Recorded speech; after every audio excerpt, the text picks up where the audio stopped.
Malgré les 12 points de mieux qu'au premier tour et 2 départements, la Loire-Atlantique et la Sarthe, dans lesquels elle s'impose, la gauche n'a pas réussi à conserver la région des Pays de la Loire.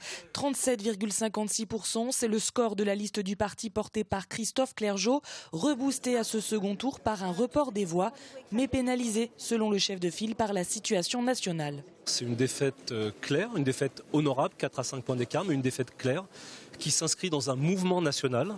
Effectivement, la mobilisation cette semaine a profité aux Républicains, à la droite, dans tout le pays. Et en Pays de la Loire, ça ne permet pas de résister à cette vague.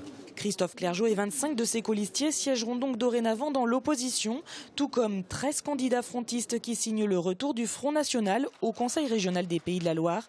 Avec 19,74% des suffrages, le FN n'atteint pas l'objectif de sa tête de liste, mais Pascal Gana se satisfait du vote d'adhésion au parti de Marine Le Pen de quelques 287 000 électeurs ligériens. Nous sommes au-delà de la protestation maintenant. Il est impossible de dire que nous ne sommes qu'un vote protestataire. Et c'est un peu ma mission, moi, en tant que membre du bureau politique du Front National.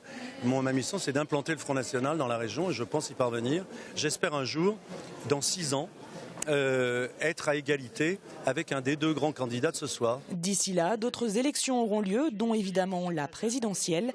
Un scrutin qui sera un autre test, davantage déterminant celui-ci de la position de chaque parti politique dans la région et dans chaque département.